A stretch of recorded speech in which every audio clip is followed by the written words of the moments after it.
Ahí estamos grabando ya la clase. ¿Se acuerdan que la clase pasada habíamos visto el tema de stakeholders y actores?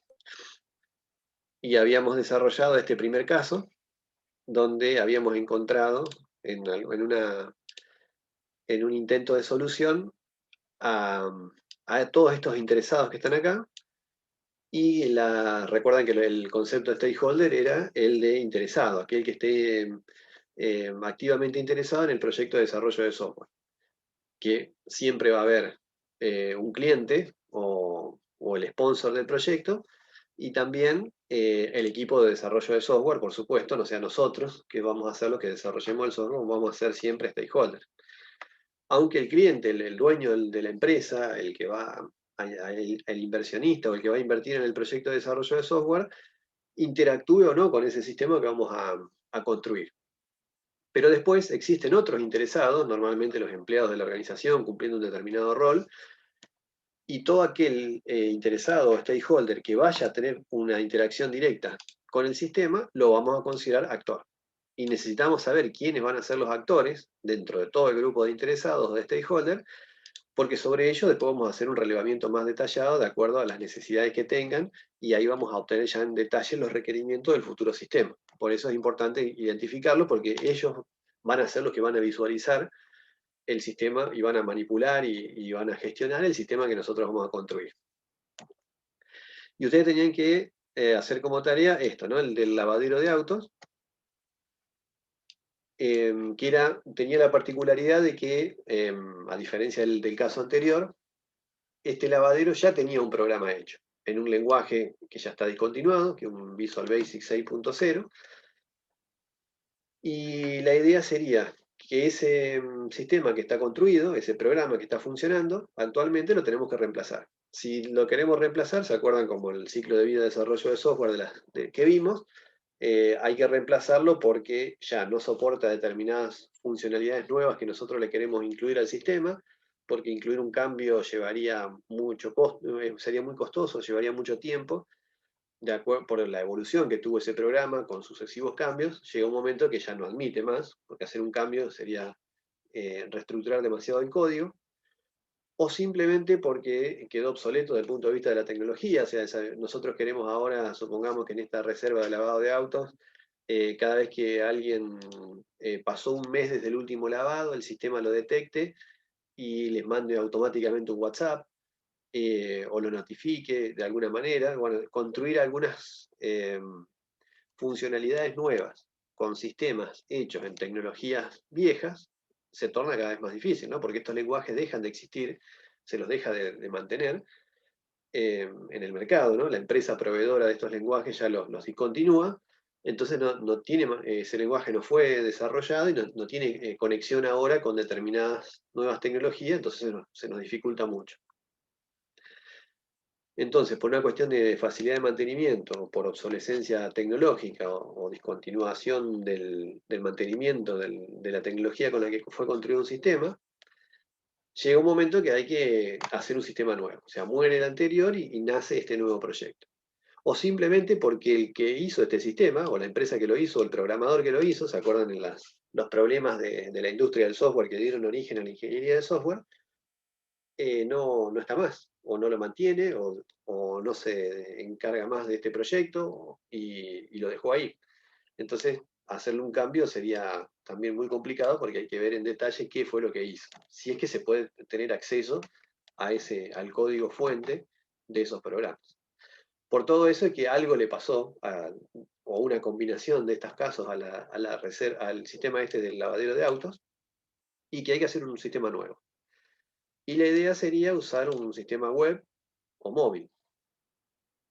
O sea, hacer una aplicación móvil para que los usuarios del lavadero se la puedan descargar y de ahí reservar el turno, o hacerlo a través de una página web, por ejemplo. Bueno, ¿quién se anima a decirme los actores? O si quiere compartir pantalla, lo tiene por ahí armado en un Word y lo vamos viendo. De los que ustedes detectaron acá. Acá tengo ahí un bosquejo ahí Yo abajo, no se puse, lo voy a mostrar. Suspenso.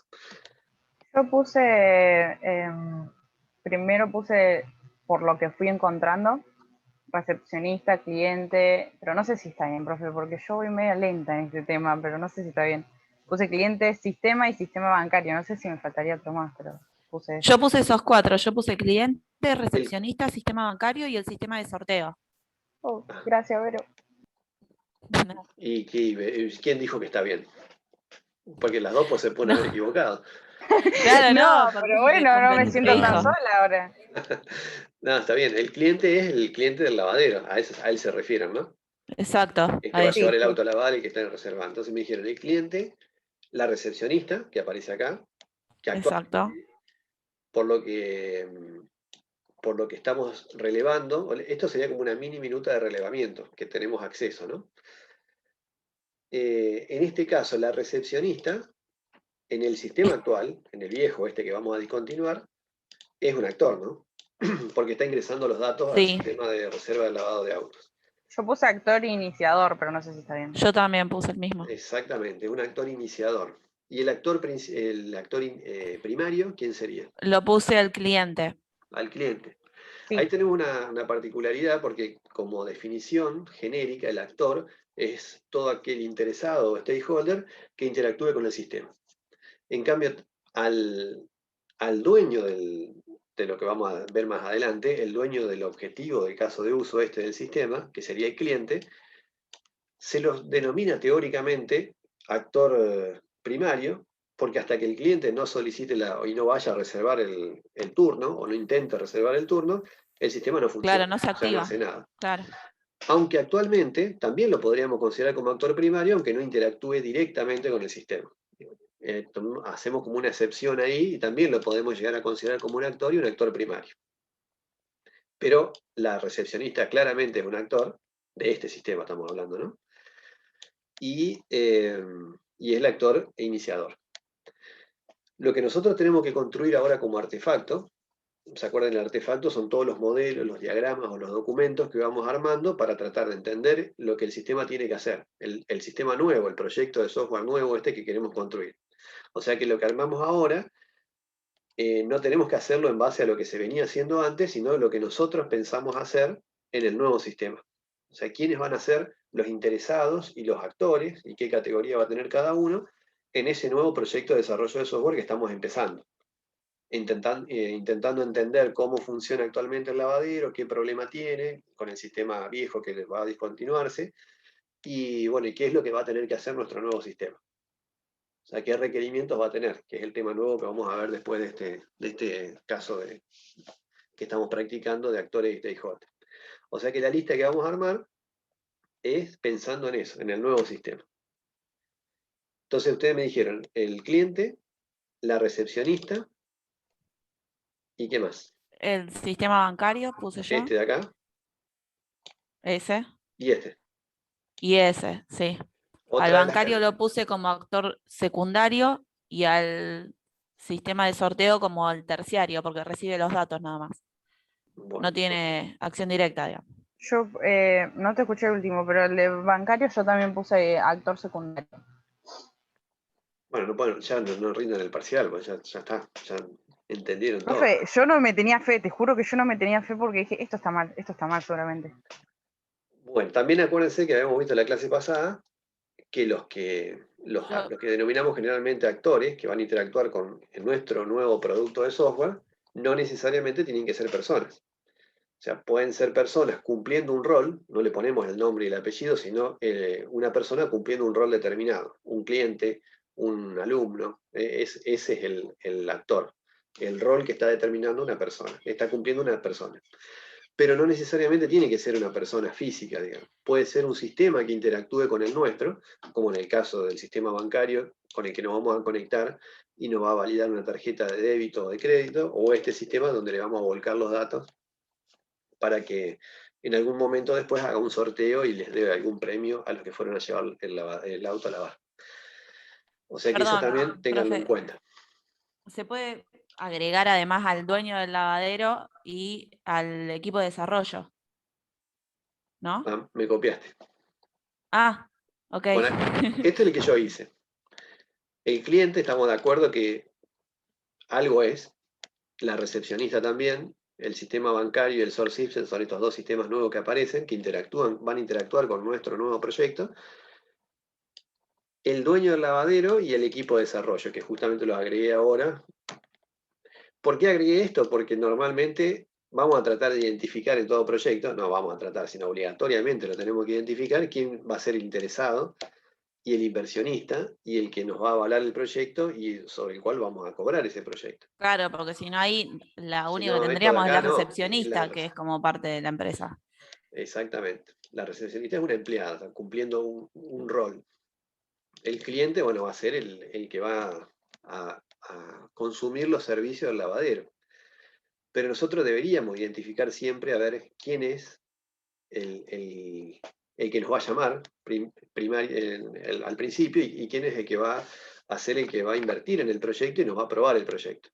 Aunque en este caso, claramente es un interesado, si bien quizás sea el principal interesado de todos, o el más interesado junto con nosotros, pero son los stakeholders que nosotros deberíamos llegar a identificar.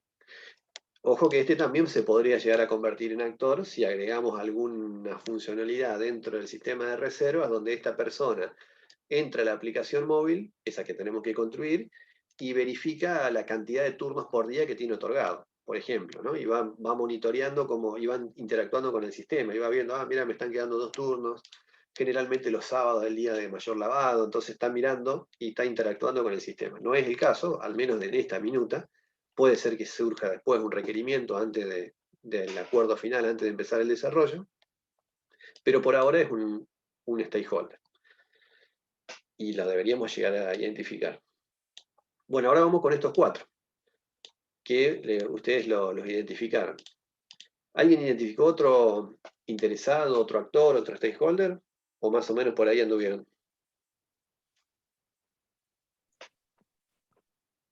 En ese ejemplo, profe, yo pensé en el desarrollador de software, que está lo primero, que dice en el primer párrafo.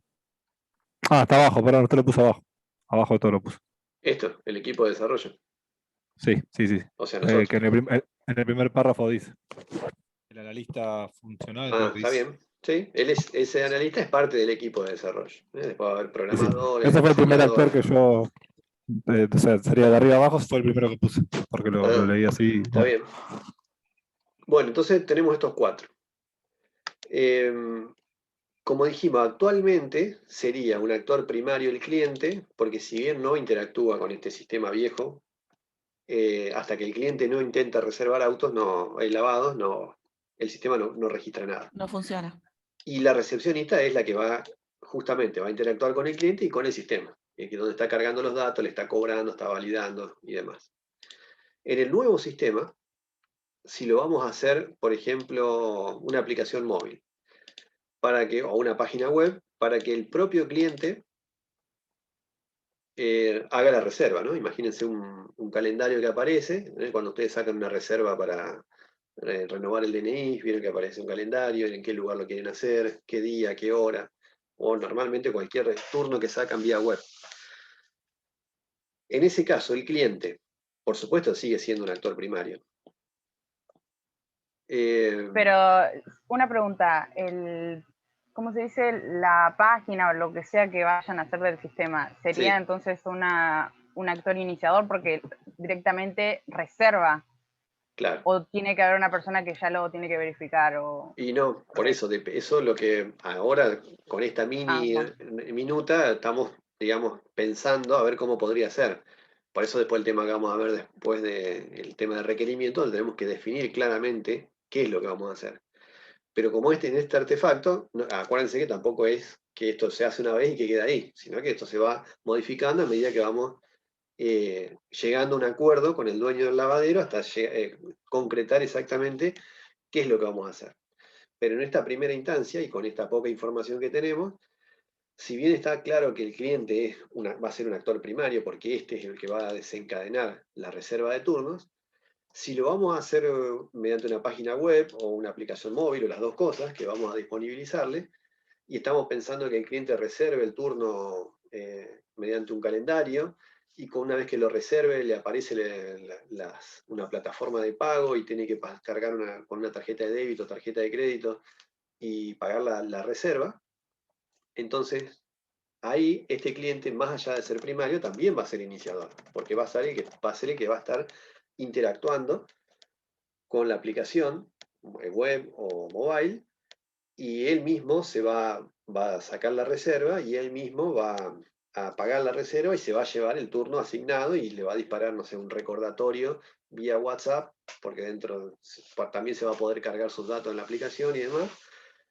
O sea que él va a hacer todo. Después tiene que ir con el auto ese día a lavarlo, ¿no? Entonces ahí dejaría de ser solamente primario, sino que haría todo. ¿Qué haría la recepcionista? Si encaramos por ese lado del proyecto. La despidieron. Es probable, ¿no?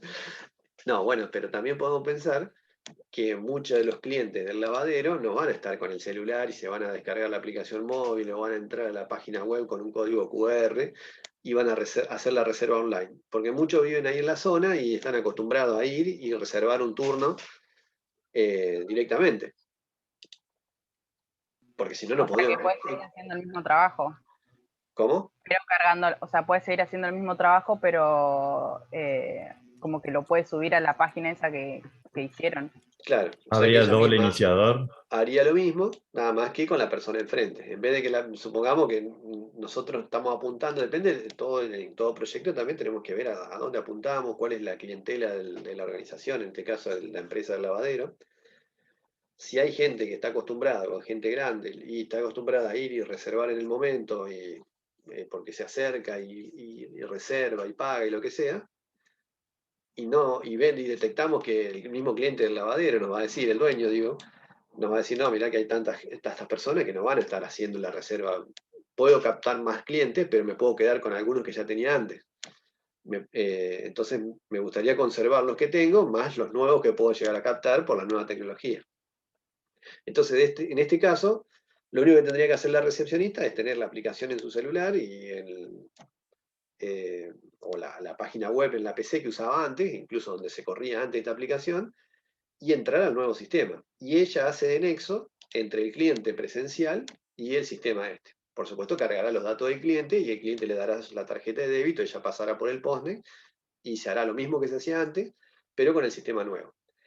En ese caso, en ese comportamiento, en ese escenario, eso también lo vamos a ir viendo más adelante, cuando se haga el uso de la reserva del lavadero de autos, el cliente sería solo primario, pero intervendría la recepcionista como iniciador, ¿no? Porque ella va a ser la que va a estar interactuando directamente con el sistema como intermediaria entre el cliente y el sistema, este sistema que estamos desarrollando nuevo. O sea que se puede dar esa combinación también.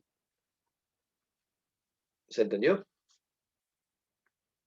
Sí, se entendió. En los dos Va, yo casos lo entendí. siempre el cliente es el autor primario, ¿no? Hasta que no aparezca un cliente con intenciones de reservar algún turno, no va a haber reserva.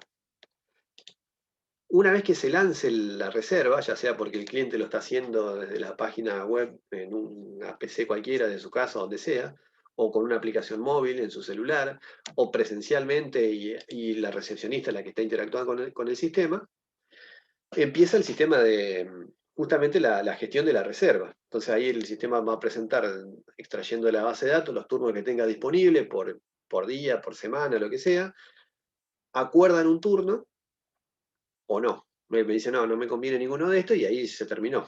Se terminó el uso del sistema, no hay reserva, ¿no? Terminó de manera, se dice que terminó con un fracaso el uso del sistema porque no hubo reserva. Pero después sí, pudieron elegir un día y una hora, directamente o a través de la recepcionista. El próximo paso para confirmarlo es que pagar la seña. Se ve que para no manejar efectivo, trabajan con, acá dice tarjeta de débito, después se deben poder incorporar otros medios de pago, tarjeta de crédito y demás. Y entonces se pasa supongamos que es presencial, lo pasarán por el postnet ahí en el momento a la tarjeta, y si es directamente el cliente, cargará a través de una plataforma de pago los datos de la tarjeta. Ahí es donde interviene lo que se denomina acá genéricamente sistema bancario. ¿Por qué? Porque antes de que otorgar el turno, nuestro sistema se va a tener que conectar con una plataforma de pago o con un banco o con una red de tarjetas, y nos van a tener que confirmar la transacción. Nos van a decir Claro, tal... interviene de manera directa sin que sea ni el primario ni el iniciador. Exactamente, y necesariamente tiene que intervenir para que se reserve el turno. Lo que no pasa es que no es que el que inicia la reserva este actor no es el que inicia la reserva de turno. Interviene en la mitad. Cuando ya está iniciado por el cliente, nosotros estamos haciendo el proceso, estamos interactuando con el programa, y en el medio necesitamos de que esto nos dé el OK. Entonces nos vamos a conectar con ese sistema, y si nos dice que está bien y que se debitó en la cuenta del lavadero el importe y demás, y la tarjeta está todo como corresponde, le otorgamos el turno queda asignado a este cliente, y él se va. O cierra la aplicación porque ya le llegó el mensaje, el mail o el WhatsApp, y ya se quedó con la reserva. O si la rechazó, probará con otra tarjeta, y si no, también.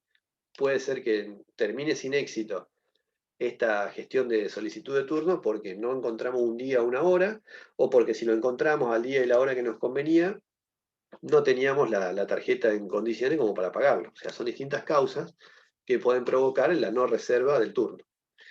Pero sí, esto es un actor porque va a interactuar con nuestro sistema en el intento de gestionar y reservar un turno, pero ella es un actor secundario, que forma parte como un paso obligatorio en la búsqueda de la registración del turno nuevo en este sistema. Y esa es la diferencia con este actor terciario. El actor terciario no necesariamente y de manera obligatoria tiene que intervenir dentro de la reserva de turnos para que sea exitosa. Por ejemplo, cuando terminamos de reservar el turno, ahí en nuestro sistema también se conecta con otro y le comunica mediante, después veremos tecnológicamente cómo lo haremos, si con un web service, guardando un TXT, sin metiéndonos en la base de datos de este sistema y le guardamos el dato directamente. En el caso de que sea el primer lavado del mes, se lo informamos a este otro sistema para que lo guarde. ¿Por qué? Porque una vez creo que al mes, sí, al final de mes, hace un sorteo, se ve que lo hace aleatoriamente y le da un premio al ganador, ¿no? Pero ¿qué pasa si este sistema, la conexión en ese momento de la reserva de turno no anda? Está caída. Entonces no le podemos decir, no, vos no podés reservar el turno de tu lavado porque no lo estamos pudiendo conectar al sistema de sorteo, que es una cuestión secundaria, digamos, más que nada terciaria sería en este caso. Digamos, en ese momento la recepcionista puede tomar los datos y cargarlo después en este otro sistema, o nosotros podemos guardarlo temporalmente a ese dato en nuestro sistema y más tarde intentar una conexión posterior e informar esos datos. O sea, se puede buscar alternativas en el caso de que fracase la conexión y la información a este nuevo sistema de sorteos, pero que no hacen a la reserva en sí del turno, como si necesitamos asegurarnos de que esté disponible la cobranza de la seña mediante la tarjeta. Ahí sí, no hay manera de emitirle o aceptarle la reserva. Entonces si bien recibe, es un actor, no es una persona, es un otro sistema, pero en el caso de que no le podamos registrar los datos a este sistema, no hace a la esencia de la obtención de turno, pues se podría hacer después de manera posterior o fuera de línea. Por eso lo denominamos como un actor terciario. ¿Está más o menos la diferencia? Sí, sí. Sí, Bueno, perfecto. Sí, sí. este sería como un primer artefacto referido a actores y stakeholders de este incipiente proyecto con la poca información que tenemos, ¿no? Y ahí quedaría. O sea, esta minuta de relevamiento podría seguir creciendo como un primer artefacto, y esta tabla podría llegar a modificarse o no, depende de los acuerdos que hagamos, en función del tema nuevo que vamos a ver ahora, que se denomina requerimientos. ¿Se acuerdan que en el ciclo de vida de desarrollo de software, una de las primeras etapas, después de hacer el modelado del negocio, tratar de entender cómo funciona actualmente un sector, un proceso dentro de una organización, nosotros tendríamos que formular en base a los problemas que vayamos detectando, una determinada propuesta de desarrollo de software. Y para que esa propuesta sea concreta y consistente, tenemos que determinar lo que se denominan requerimientos. Los requerimientos, que ya lo vimos algo de definición en la clase pasada, es esto, son las características o todas las funciones que el sistema tiene que hacer. O sea, ¿qué es lo que el sistema tiene que hacer? Que para nosotros son requerimientos o requisitos, son sinónimos. Esos requerimientos lo vamos a armar en un nuevo escenario, en un nuevo artefacto que se denomina, está por acá abajo, ahora les muestro, una lista o una tabla consolidada de requerimientos. Y la vamos a relacionar o entrelazar con el artefacto anterior, que es la lista consolidada o la lista de actores y de stakeholders. Entonces, un requerimiento es la característica o la funcionalidad general que debe tener todo sistema, todo proyecto de desarrollo de software que estamos intentando empezar a modelar y acordar con el cliente, el interesado principal o el stakeholder o el inversionista. Esos requerimientos, justamente, ¿de dónde los vamos a extraer cada uno de los detalles particulares de las funciones que tiene que hacer de nuestro sistema? De lo que acabamos de definir recién. Los stakeholders y los actores van a ser la fuente, el origen, de nosotros vamos a poder consensuar, acordar y extraer los requerimientos, o sea, las características particulares que va a tener nuestro sistema, el que estamos intentando construir. Entonces, por un lado, la minuta de relevamiento, o el detalle descriptivo de todo lo que el sistema, de cómo funciona actualmente, se va cerrando mediante las técnicas de relevamiento que vimos. Empezamos a formular la propuesta, aparece la tabla o la lista de stakeholders y de actores, y en paralelo, este nuevo artefacto. Como artefacto como documento, o como diagrama, o como modelo, dentro de todos los que vamos a tener en este análisis funcional que estamos haciendo del proyecto de desarrollo de software que estamos creando. Esos requerimientos, como les digo, van a ser extraídos y los vamos a acordar tanto en general de todos los stakeholders y en particular a través de los actores. Como stakeholder está el propio equipo de desarrollo de software. O sea, nosotros mismos podemos ir proponiendo requerimientos porque nos vamos dando cuenta de todas las funciones que va a tener que hacer el sistema. Y se van redactando y se van conformando en una lista.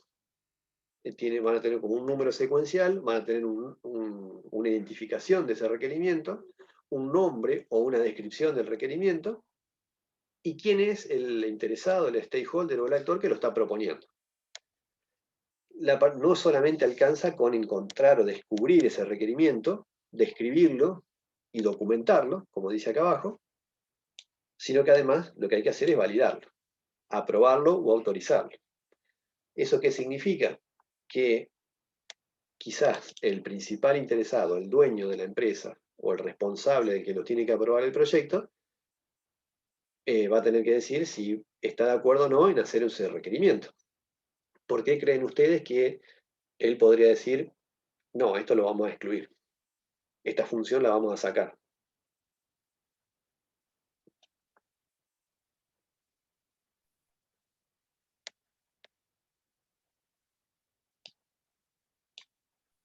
Porque puede generar un problema, puede no ser útil. Puede no ser útil, habría que ver por qué se propuso, si no es útil. ¿Por qué más? No está al alcance, capaz. Al alcance, ¿desde qué perspectiva? Y capaz que están pidiendo demasiado, capaz que necesitan, no sé, algo que no tienen o que no le es, ¿cómo se dice? No le es factible, no me sale la palabra, pero como que no le conviene en ese punto, como que no tienen los recursos para ese requisito. Bueno, sí, algo así es. En paralelo, a medida que va creciendo el relevamiento, esa propuesta que se va armando, la lista de actores y de stakeholders, y esta lista de requerimientos, cada requerimiento, para validarlo, en realidad lo que se somete es lo que se llama un estudio de factibilidad, para ver si es factible o no hacer lo que se está pidiendo. Tanto si es factible desde el punto de vista técnico, o sea, si realmente lo podemos implementar o no, técnicamente, ya sea porque lo podamos programar o no, en un determinado lenguaje, o si existe la tecnología para implementar ese pedido que nos están haciendo, si es factible operativamente, o sea, si lo pueden hacer o no a ese requerimiento. Por ejemplo, no sé, en una obra en construcción quieren registrar, son casos que han pasado, y cada vez que se retiran herramientas de un pañol es un lugar donde están almacenados todos los tipos de herramientas necesarias en una obra de construcción. Entonces a la mañana temprano vienen cada una de las cuadrillas de trabajadores y para hacer su trabajo necesitan retirar, ¿no? Uno retira, no sé, un taladro, otro retira un martillo, otro retira cada uno sus herramientas y se registra quién lo retira, porque después al final del día lo tiene que devolver. Resulta que a alguien se le ocurrió, no, pero que cuando lo va a retirar, que marque con la huella dactilar quién es la persona que está entrando al pañol para saber que cuando lo retira, esa fue la que se llevó esa herramienta. Claro, imagínense un detector de huella dactilar, alguien que está en una obra en construcción, con cemento, tierra y demás, los problemas que puede llegar a ocasionar ese lector y qué puede llegar a leer el lector en esa situación. Entonces no es técnicamente una buena idea marcar o identificar a la persona que va a retirar una herramienta, identificarla en ese tipo de mini depósito improvisado que se arma, con una identificación dactilar de la identidad de la persona que lo va a retirar. Todas esas cuestiones son las que se tienen que analizar. Y hay un impedimento a analizar antes de validar una idea, que se tira como posible requerimiento de lo que el sistema tiene que hacer, que también es un limitante y que este dueño del negocio puede decir, no, así no. Dinero. No. Claro, porque por supuesto que es muy fácil empezar a proponer muchos requerimientos, pero después hay que evaluarlo, como les digo, técnicamente si es posible o no, desde distintas perspectivas, operativamente si se puede hacer o no, y después económicamente, porque puede ser que el proyecto se encarezca mucho y el beneficio que otorgue esa nueva funcionalidad no se corresponda con el costo asociado. Profe, y el tiempo también, ¿no? Y el tiempo, exactamente, eso es justamente lo que les iba a decir. Alargar innecesariamente el proyecto en el tiempo, que también es costo, el tiempo es dinero. ¿No sería también cuestión de prioridades, profe? Porque quizás necesitan, no sé, un sistema para la semana que viene, bueno, es un caso muy extremo, ¿no? Pero quizás lo necesitan ya y si tienen que agregar más requerimientos todavía va a demandar más tiempo. Claro. ¿No será por eso? Así también. Esos son, fíjate acá, justamente. Uno cuando va armando la lista, va definiendo prioridades, es decir, cuáles son los más importantes y cuáles no. Incluso se pueden tomar los prioritarios ahora y armar un proyecto solo con los prioritarios. Y dejar los demás que ya fueron documentados y relevados y acordados para un segundo proyecto de desarrollo de software, que serán prioritarios en ese momento, pero ahora no. Entonces se pone como una identificación cómo es el nombre del requerimiento, ahora vamos a ver cómo se describe, que se puede clasificar como una prioridad y quién es el que lo está proponiendo.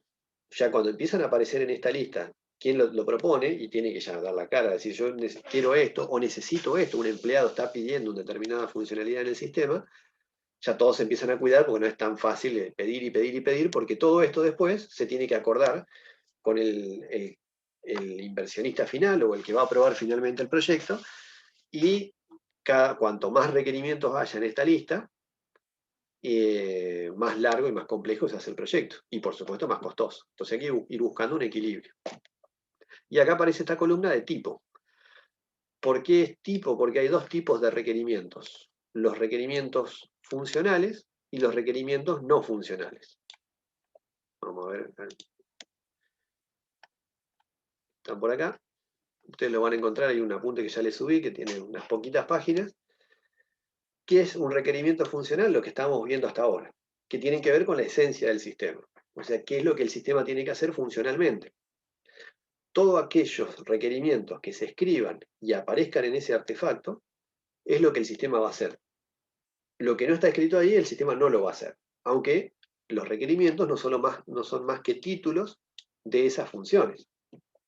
Por ejemplo, si estamos haciendo con el ejemplo que veníamos trabajando de un sistema de control de alumnado en el instituto, y queremos hacer ese proyecto de desarrollo de software, a nosotros se nos pueden ir ocurriendo, o al rector o al regente, y así vamos interactuando, que como mínimo tenemos que inscribir los alumnos a las carreras, después tenemos que inscribir los alumnos a las mesas de exámenes, puede haber otro requerimiento en el medio y decir, no, pero vamos a registrar los planes de estudio y las correlativas, así que en el momento en que un alumno se viene a inscribir en un examen me controle si tiene aprobado o no. Entonces otro dice, no, también, entonces no solamente hay que inscribir los alumnos en las carreras y las correlativas, sino las notas que va sacando, como un requerimiento más. Porque si no tenemos las notas aprobadas, no vamos a poder saber si tiene la correlativa en condiciones antes de generar el acta de examen. Bueno, y después, no sé, emitir el certificado de analítico, de que son todas las materias que viene aprobando cada alumno, emitir un título, emitir una constancia de alumno regular. Y fíjense que la forma de describir el requerimiento es con un verbo en infinitivo, inscribir, informar, emitir, calcular, validar, un objeto, o sea, quién es el que está haciendo algo en esta acción, y a quién está dirigido o por qué se está haciendo. Eso es básicamente el formato de un requerimiento, el que tendría que estar escrito en la tabla o en la lista consolidada de requerimientos. Y tiene que tener consistencia, o sea, como les decía, si a alguien se le ocurre decir, no, nosotros tenemos que prever que el sistema permita la inscripción de alumnos al examen, y cuando empezamos a hablar en detalle de qué es lo que tiene que hacer particularmente este requerimiento, nos damos cuenta que previamente tenemos que registrar las notas de cada alumno, o es un requerimiento que va acompañado a esto, porque si no tenemos la materia registrada como aprobada, no vamos a poder habilitar o no a la inscripción a examen. Entonces ahí van surgiendo los requerimientos. Todos estos son requerimientos funcionales. ¿De dónde surgen los requerimientos? Como habíamos dicho, de los stakeholders y los actores. Nosotros, como equipo de desarrollo, somos parte de los interesados, pero también los actores en general y el cliente o el inversionista en particular va proponiendo requerimientos y todo se va volcando en una lista provisoria que va cambiando en el tiempo, se va iterando, se va documentando, pero cuando llega el momento de validarla y aprobarlo, se va depurando. Y ese es el ida y vuelta que tenemos que hacer hasta llegar a una lista concreta y concisa de requerimientos. ¿Cómo hacemos para que estos actores y estos stakeholders nos digan qué es lo que quieren que el sistema haga? Y nosotros llegar a traducirlos a nivel de requerimiento, como esta listita, por ejemplo, que son decenas o cientos en un proyecto grande, o decenas en un proyecto no tan grande. ¿Cómo nos enteramos qué es lo que necesitan? ¿Qué podemos hacer? ¿Qué se les ocurre? ¿A través de una minuta? Sí, luego la minuta se puede escribir y se iría armando esta lista, ¿no? Este artefacto, este que está acá que va creciendo, ¿no? Pero ¿de dónde sacamos los requerimientos? De los actores, ¿no? Pero ¿y cómo nos enteramos qué es lo que ellos necesitan? Usando técnicas de relevamiento. Claro. Sí, exactamente. Usando las técnicas de relevamiento, las mismas que vimos anteriormente, la entrevista, el cuestionario, el muestreo, y normalmente en esta instancia aparecen nuevas técnicas de relevamiento. Como por ejemplo, esta que están acá, que se llama taller de requerimientos. Además de esto que ya vimos, normalmente estas son las más tradicionales y se usan para entender cómo está funcionando actualmente un sector, una organización. Después llega el momento de empezar a diseñar, a modelar y analizar y diseñar el sistema nuevo.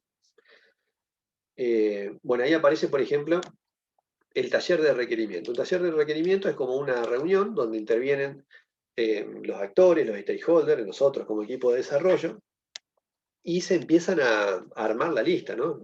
Nosotros proponemos algo y empezamos a interactuar para tratar de llegar a un acuerdo común. En general, esa sería como una técnica general, ¿no?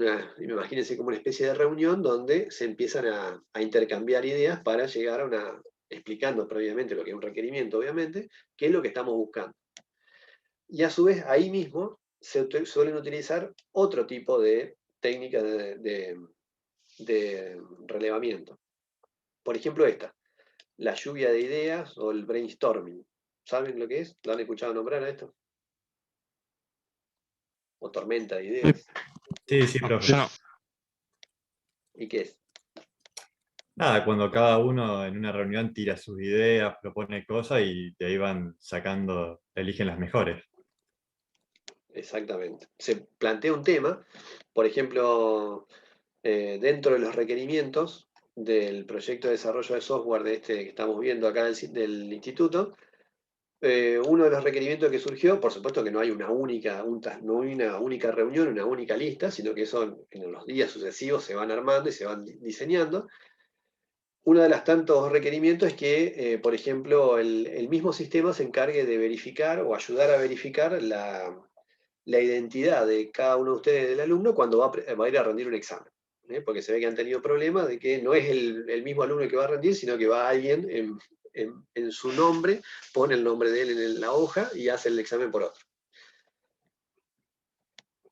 Lo detectamos como problema eso. Entonces ahora vamos a ver qué podemos hacer desde el lado de este nuevo sistema que estamos pensando. Ahí se podría llegar a recurrir a una tormenta de ideas, o un brainstorming.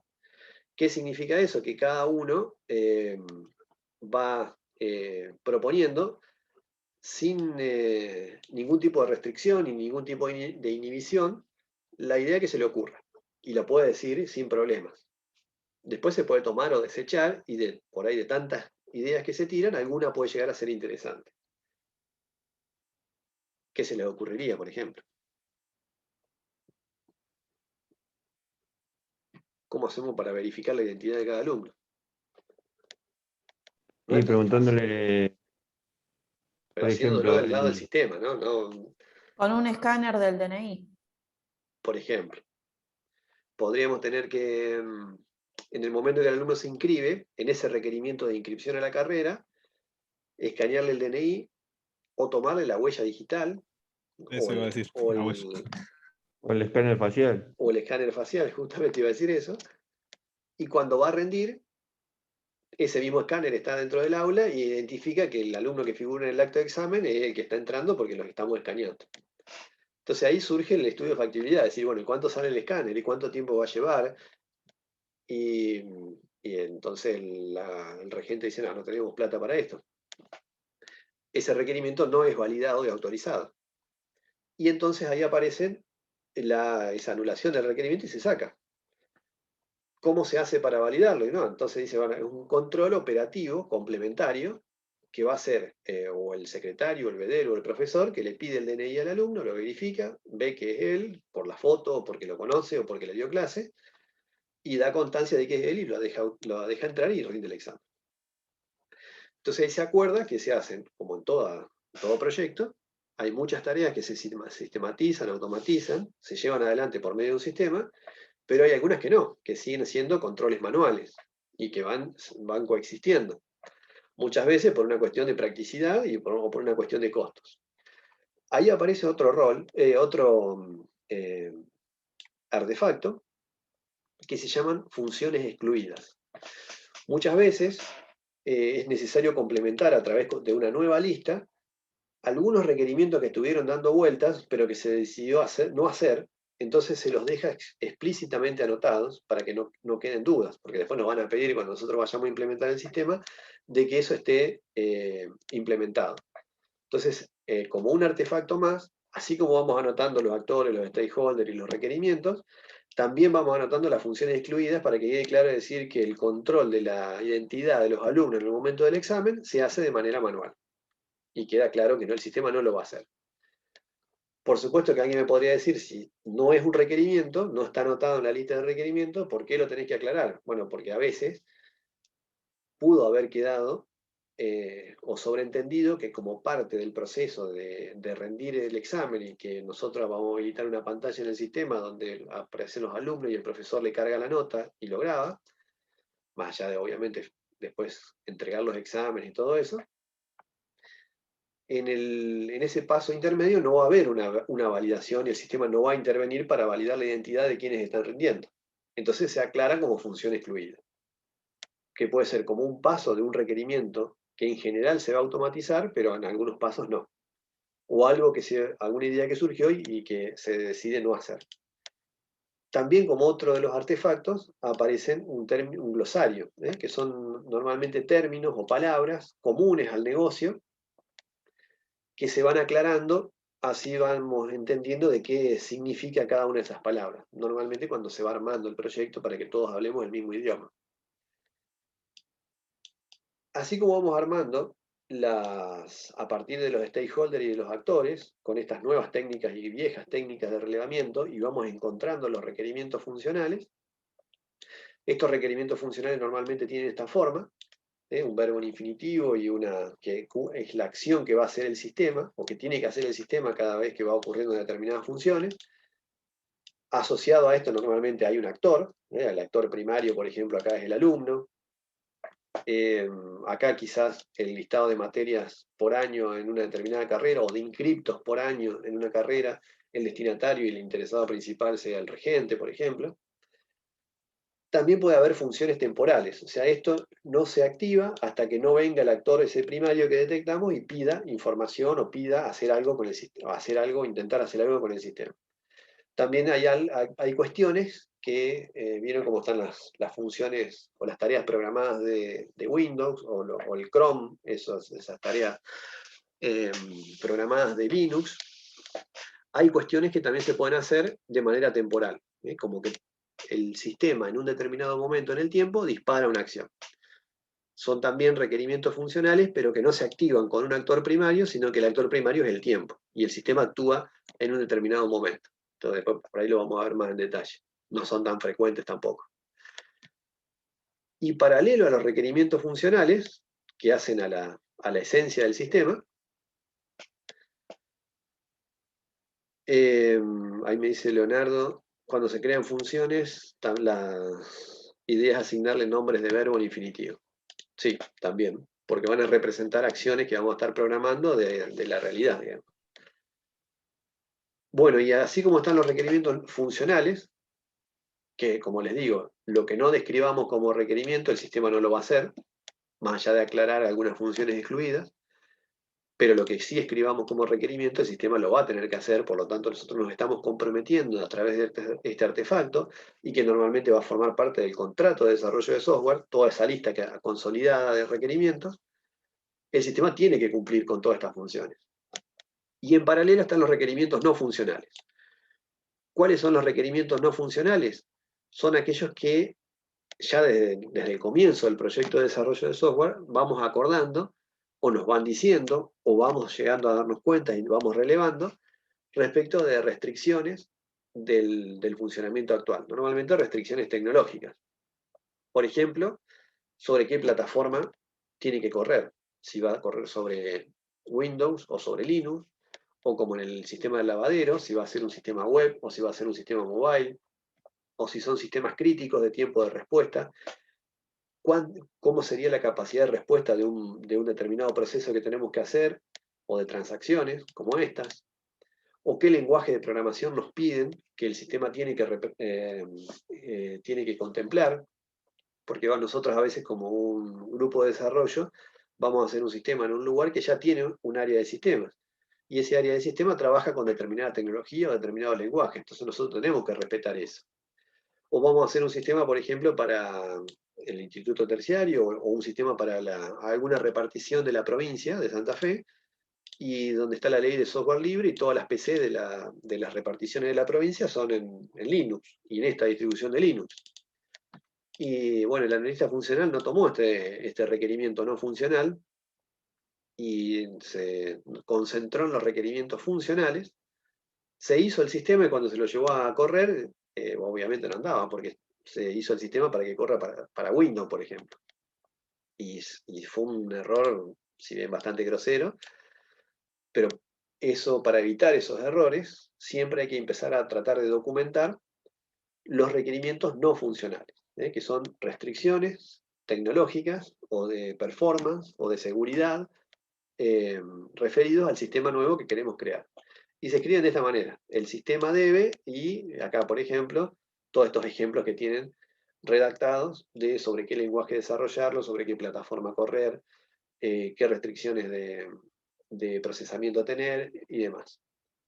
Como toda lista de requerimientos va creciendo en el tiempo, pero las más importantes las deberíamos poder llegar a detectar de manera temprana. Las dos son importantes, por supuesto que una función que no se detecta acá, al final el sistema no lo va a hacer, pero también es conveniente detectar los requerimientos no funcionales. Bueno, ¿se entendió más o menos el concepto? Lo que es un requerimiento, de dónde los extraemos, de los stakeholders en general, de los actores en particular, que esos requerimientos se van depurando, se van interactuando hasta llegar a un acuerdo común. Se puede plantear un grupo de requerimientos al principio y ese ser el proyecto actual y otro grupo dejarlo para una segunda instancia, o hacer todo un gran proyecto, pero priorizarlos, primero algunos y después otros, y eso después se va viendo siempre con el complemento de también algo que vamos a ver que se llama estudio de factibilidad, o sea, cuán factibles son esos requerimientos. Por eso es importante que estén documentados y que estén validados para hacer considerarlos requerimientos incluidos dentro de este proyecto. ¿Hasta acá se entendió? Sí, Sí, Bueno, entonces ahí tienen Sí, sí. subido en el Google Drive de la materia este nuevo apunte y, como siempre, una nueva guía práctica. Así podemos practicar este tema. Pero después van viendo que podrían llegar a hacer lo del lavadero, ir sacando los requerimientos. Vamos a ver, esta guía práctica tiene algunos ejercicios. La clase que viene intenten hacer, a ver cómo les sale, aunque sea en borrador, el ejercicio 2 y 3 de esta guía práctica nueva, a ver cómo podrían llegar a detectar los requerimientos y cómo los podrían enunciar. Y ahora vamos a, como práctica, acá hay una serie de requerimientos, no es de un proyecto, sino están ahí tirados al azar. Y vamos a detectar juntos, a ver, para ustedes cuáles son requerimientos, si están bien escritos, y cuáles serían requerimientos funcionales y cuáles serían requerimientos no funcionales. Por ejemplo, si ustedes ven dentro de una lista consolidada, uno que dice informar las asignaturas correlativas para un alumno determinado. Funcional. Funcional. Funcional, ¿no? Funcional y Sí. justamente dentro del proyecto de tratar de informatizar y armar un sistema de alumnado en un instituto. Y es lo mismo. Registrar los datos También. personales de cada alumno. Un requerimiento nos piden. Nosotros necesitamos llevar los datos personales de cada alumno, obviamente. ¿No? Nos vamos a dar cuenta ya en el relevamiento preliminar, cuando ya llevan una ficha y que ahí están los datos de cada uno de los alumnos y demás. Pero bueno, aunque parezca obvio, pero es algo que el sistema nuevo tiene que hacer. Fíjense la forma en que están escritos. Es un verbo en infinitivo y que es la acción que tiene que hacer el sistema, informar algo o registrar algo. Y ¿qué es lo que tiene que hacer? Registrar los datos personales. ¿Y de quién? De un alumno. Porque puede ser de un profesor también. Acá hay otro. Enviar un mensaje de aprobación para el alumno que se ha realizado una suscripción exitosa al grupo. Supongamos que tenemos un sistema que se suscriben a un determinado grupo, tipo armamos así una especie de WhatsApp interno dentro del sistema. Esto es lo mismo, también es un requerimiento funcional. ¿Y el 4 qué es? El sistema debe correr en dispositivos móviles y en puestos de escritorio. No funcional. Ese no funciona. ¿No? No Normalmente se funcional. arman dos Al igual que listas. el siguiente es igual, no funcional. El siguiente, el sistema también. Debe ser compatible con versiones del sistema operativo Windows 7 o superior. Las interfaces deben seguir un estándar. Las interfaces normalmente le llamamos, hay distintos tipos de interfaces, pero una, por ejemplo, sería la parte visual del sistema, que es lo que el usuario va a ver, el actor va a ver. Un estándar, bueno, depende qué tipo de interfase vamos a hacer. Si vamos a hacer una interfaz para un sistema móvil y con qué diseño genérico, esto puede ser como una especie de requerimiento más interno del grupo de desarrollo, pero es un requerimiento no funcional. Les decía que normalmente se arman dos listas, una con todos los requerimientos funcionales, y que esa después se volcaría, supongamos, en el caso de llegar a un acuerdo en el contrato de desarrollo de software, y estos requerimientos no funcionales. Incluso la de requerimientos funcionales, a su vez, se puede dividir en sublistas, en subgrupos, de acuerdo a las etapas del proceso o a la prioridad. Se las puede ir particionando porque empiezan a crecer y puede haber muchos requerimientos. Y este el sistema debe permitir, bueno, por la forma que está anunciado, lo pueden sacar o sacar, al usuario trabajar con lenguaje español e italiano según lo haya decidido el usuario. Vieron que hay algunos sistemas que uno va por ahí arriba a la derecha, dice idioma y lo cambia. Claro, funcional sería. ¿Verdad? ¿No sería no funcional? No funcional. No funcional, yo pondré. Porque en Cuando ese- habla del sistema, ¿a qué se estaría refiriendo puntualmente, profe? y el sistema que estamos modelando. O sea, un Ah, sistema, claro. no sabemos cuál. Vamos a suponer el de alumnado. Pero como lo queremos vender después para todos los colegios y a los institutos de Italia, le vamos a hacer multilingüaje, multidioma. Para Pero mí es esto- no funcional porque lo restringe que sea español e italiano. No te ponen inglés ni solo español. Bueno, y ni... supongamos que sea inglés también, y chino. 4 idiomas. Bueno, Claro, lo quedan que un pasa es que montón ahí más elige también. el usuario, por ende, dependiendo de la selección del usuario, es lo que te va a dar, por ende, tenés que tener una funcionalidad para que éste pueda acceder como español o como italiano, ¿verdad? Sí, y va a cambiar las palabras del sistema. Y te va a cambiar el sistema, claro, respecto a esto que decide el usuario, por ende, creo que es una cuestión más funcional, o sea, tener que...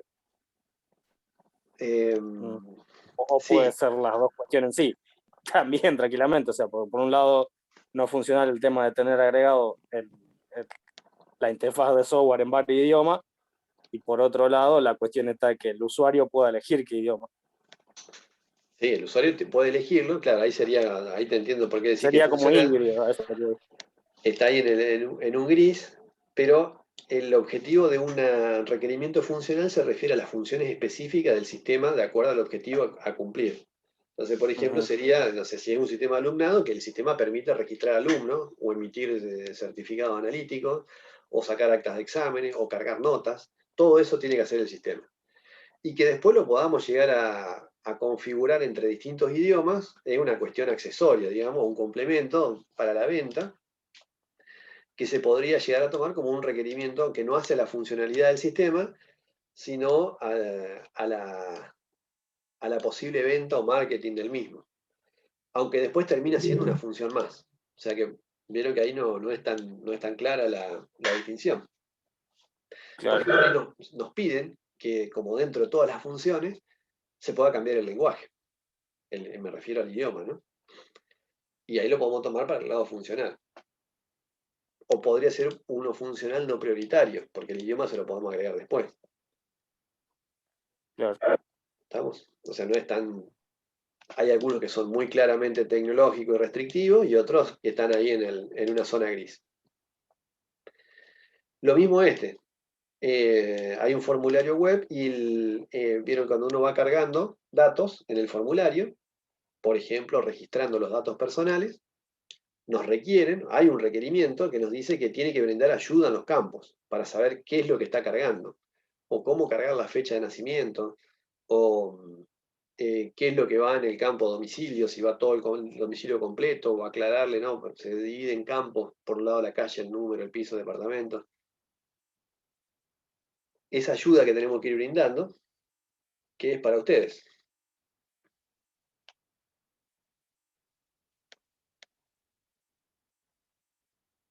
Es parecido al anterior, ¿no? Está ahí. Lo podemos tomar como una funcionalidad más. En general, todas estas son a su vez los requerimientos no funcionales, yo no se los puse ahí, a su vez se categorizan. Hay requerimientos no funcionales de plataforma o de multilingüaje, requerimientos no funcionales de helpdesk o de ayuda, hay requerimientos no funcionales de arquitectura tecnológica sobre la cual correr, hay requerimientos no funcionales de tecnología de desarrollo de software o lenguaje a utilizar, requerimientos no funcionales de la forma en diseñar o estandarizar, la forma en codificar, como ahí decía en el chat, cómo llamar a las funciones, bueno, cómo llamar a las variables, esas variables que nosotros por ahora hacemos en pseudocódigo, cómo nombrarlas. Bueno, todas esas, cómo hacer los manuales de ayuda, que es parecido a este de acá. Acá, cómo sería un formulario en línea, cómo sería la ayuda en línea que el sistema le debería brindar. Pero no hace el objetivo del requerimiento no funcional es que nosotros seamos capaces de registrar los datos personales del alumno.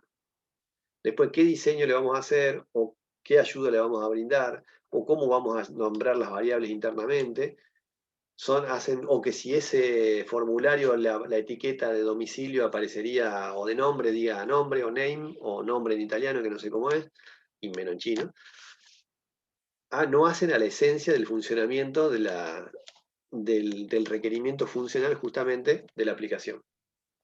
Eso serían considerados requerimientos no funcionales, que tenemos de todo tipo, ¿no? Normalmente hay categorías de eso. Bueno, este sí es claramente un requerimiento funcional. No podemos dejar de dar de alta a un alumno que se viene a inscribir a una carrera si ya está inscrito antes, ¿no? Que no lo podemos tener repetido en la base de datos. El sistema Claro. nos tiene que avisar y nos tiene que mostrar. A lo sumo le agregaremos una inscripción nueva a una carrera, pero no tener las personas repetidas. Eso es funcional. Y este es también parecido, que es llegar a un registro completo de las actividades respecto de quién hace qué en el sistema. O sea, muchas veces cuando uno va trabajando con un sistema, ustedes le dan un usuario y una contraseña, y el actor, el operador, el usuario, cada acción que va haciendo, nosotros internamente, aunque no lo sepa, se va guardando. ¿Quién dio de alta a tal alumno? O un profesor se conecta y qué profesor fue el que le cargó tal nota a cada alumno. Se van guardando internamente registros de auditoría. Y por cada grabación que se va haciendo en el sistema, en realidad en la base de datos, se va poniendo quién fue el usuario que lo hizo, a qué día, qué hora, si hubo un cambio, quién fue el que lo modificó y en qué momento se modificó. Entonces nos va quedando todo un registro y cuando hay un problema con alguien que viene a reclamar algo, decir, no, mira, esta persona fue la que se conectó en el sistema y en tal día y en tal hora le cargó esta nota a este alumno. No es algo que el usuario, el actor, profesor, por ejemplo, si fuese un actor que interactúa con el sistema de alumnado, lo cargue, sino que internamente se toma la fecha y la hora del día, el usuario que está conectado al sistema, porque fue el que está logueado, y se guarda como un dato accesorio. Son datos que se llaman de auditoría. Esos son requerimientos no funcionales. También que el requerimiento funcional es que el profesor, el sistema le permita registrar la nota de los alumnos que sacaron cada uno de los alumnos en un examen. Y él le va a mostrar una interfaz, va a cargar las notas, le va a dar a grabar y demás. Después hay unas cuestiones complementarias que hacen a la eficiencia del sistema, o a la seguridad o a la auditoría, que sería esta, por ejemplo. Entonces, como ven, el rango de requerimientos no funcionales es muy grande, y nosotros lo que nos importa ahora, y que es fundamental, es identificar exactamente cuáles son los requerimientos funcionales, que es donde nos vamos a centrar en estos, o traten de centrarse en estos ejercicios. A ver cuáles son exactamente las funciones que tiene que llevar adelante este sistema, que se está intentando hacer o crear, tanto en el ejercicio 2 como en el ejercicio 3. Esto fue como una especie de entrenamiento para ver cómo se redactan y para ver la distinción, más que nada, de un tipo de requerimiento respecto del otro. Bueno, como introducción, más o menos les quedó claro qué es un requerimiento y para qué sirve. Sí, profe. ¿Alguien Creo tiene que sí. alguna pregunta? Sí, sí, ¿Alguna sí. duda? Después tienen que leer el apunte, repasen el video. Y acá, bueno, como para cerrar, lo que les comentaba, el ciclo de vida de una lista de requerimientos. No es que usted es un artefacto más, no es que uno nace la lista y ahí queda armada inmediatamente, sino que se hace un bosquejo inicial, se van usando determinadas iteraciones de manera repetitivas e incrementales, usando el taller de requerimiento y usando otras técnicas de relevamiento, hasta que se acuerdan. Siempre teniendo en cuenta, por un lado, lo que el cliente quiere, o el stakeholder o el inversionista, que satisfaga a sus propios empleados para facilitarle su trabajo, pero que por otro lado, el equipo de desarrollo sea capaz de desarrollarlo justamente técnicamente, y que a su vez eso esté enmarcado dentro de un presupuesto que hay que respetar. Entonces, con todas esas variables en juego, como ese triángulo, ¿no? En tiempo, en costo y en calidad, tratar de buscar un equilibrio, y de esa manera se va haciendo esas sucesivas reuniones, Si hay algo que se queda afuera, se ponen las funciones excluidas, y todo lo que se acuerda como requerimiento a nivel de títulos es lo que se cierra. No es que esto va a llevar meses, llevan algunos días o semanas, depende el tamaño del proyecto, y en lo posible distinguir tanto los requerimientos funcionales por un lado como los no funcionales en momentos tempranos para poder ir teniendo en cuenta algunas restricciones tecnológicas. Una vez que se tiene toda esta lista de requerimientos, normalmente estas se van a firmar y van a ser parte del ya el contrato final de qué es lo que se va a hacer. Muchas veces se parte de una lista muy grande y después se va depurando y se llega a la lista, como les digo, a la lista acordada. Y lo ideal sería como, por ejemplo, como siempre decimos, que se involucren tanto todos los actores o los stakeholders, porque ellos van a ser los que nos van a ir marcando muchas de las necesidades actuales que nosotros vamos a poder llegar a detectar e implementar. Y en esta lista, un renglón es un requerimiento.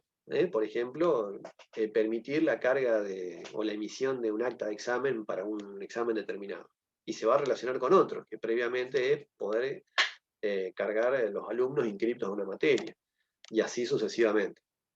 Pero cada una de esas filas que aparecen en esta tabla no es más que un título de la función. Por supuesto que esto no termina acá. Cada una de estas líneas, o estas filas, o estas entradas acordadas en esta tabla consolidada de requerimientos, después hay que especificarla en detalle. ¿Cómo hacer para registrar una alumna o una carrera? Que ese sería el título del requerimiento. Entonces ahora sí hay que describirla detalladamente, porque todas estas herramientas que vamos modelando no es solamente para llegar a un acuerdo con el cliente y los actores, sino que tiene que ser una herramienta de información muy útil para el que después la tiene que programar, que sería el otro grupo del equipo de desarrollo. En este caso, particularmente los desarrolladores. Entonces, lo que después vamos a tener que hacer es, con cada uno de estos requerimientos, es describirlo en detalle. Supongamos que para inscribir un alumno en una carrera, y bueno, le vamos a tener que pedir que nos diga su DNI, lo vamos a tener que buscar en la base de datos, el sistema me va a tener que decir si existe o no. Si ya existe, me va a tener que presentar los datos, me va a tener que poder actualizar esos datos para que queden ahora con los datos personales actualizados, y me va a tener que decir qué carrera es la que quiere dejar y la nueva en la que se quiere inscribir, porque por algo existe. Y si no existe, me va a tener que permitir dar de alta al alumno, o sea, incorporar todos los datos personales del alumno por primera vez, y me va a tener que preguntar a qué carrera se va a inscribir, y una serie de si va a permitir que se le notifique por mail o por WhatsApp, cuál sería el medio de contacto, bueno, una serie de información que nosotros fuimos relevando con las planillas físicas actualmente, y que ahora lo vamos a tener que hacer de manera informatizada como una de las tantas funciones de la aplicación nueva a desarrollar. Y todo eso quizás surgió de una de las tantas entradas de esta tabla, que después la vamos a tener que, con la herramienta de modelado que se llama caso de uso, la vamos a tener que describir en detalle cuál es la función exacta que tiene que llevar adelante el sistema ante la ocurrencia de cada uno de estos requerimientos. Por supuesto, incluso también hasta dibujar, que eso no lo vamos a hacer este año, cuáles serían las posibles pantallas de entrada y de salida. Toda esa información, más el diseño de la base de datos, es la documentación previa antes de empezar a programar. Y ahí sí vamos a saber exactamente qué programar, cómo hacerlo, antes de ir entregando estos módulos al cliente y poder implementar el sistema. O sea que hay trabajo para hacer. Bueno, Sí. esa tarea que estamos describiendo, en general la hace la tecnicatura que está, se cursa en paralelo a la de ustedes, que es la de analista funcional. Estamos viendo todas las actividades detalladas en esta materia de lo que haría un analista funcional, que a ustedes les debería servir, por un lado, en el caso de que tengan que interactuar con un analista funcional que les va a ir pasando toda esta información para que ustedes la vayan programando. Claro, para comprender. Para entender y dialogar el mismo idioma, y les va a mostrar, no sé, una lista de requerimientos, o después cuando veamos un diagrama de clases, un diagrama de caso de uso, o un diseño de base de datos que van a ver el año que viene, y así sucesivamente, y ustedes lo van a poder implementar a través de un lenguaje de programación.